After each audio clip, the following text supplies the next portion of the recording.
Question 8, the pulley question.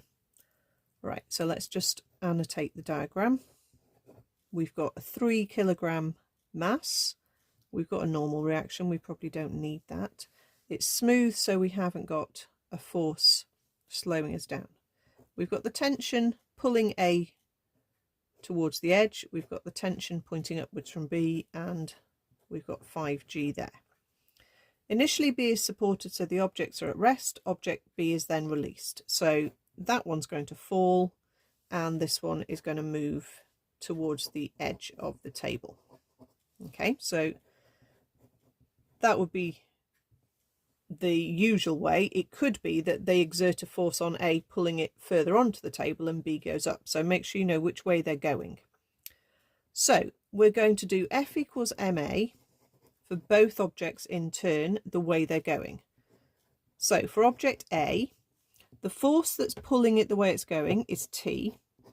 There is no force to subtract.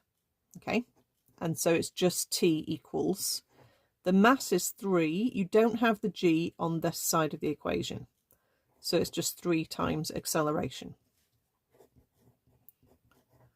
For block B, the overall F is the combination of the 5G and the T. And the force that's making it go the way it's moving is the 5G. And you're minusing the T because that's trying to oppose the motion. And then that equals 5 times A. Again, don't put the G in on that side of the equation. So there are our 2 equations. We need to simultaneously equation these. You can put the 5 times 9.8 in whenever you want. Okay, but we need to eliminate the T. So because we've got a plus T and a minus T, we can add our equations and the T drops out. So I have 5G on its own. A plus T and a minus T cancel out, and that equals 8 times A. Okay, so 5 times 9.8 is 49.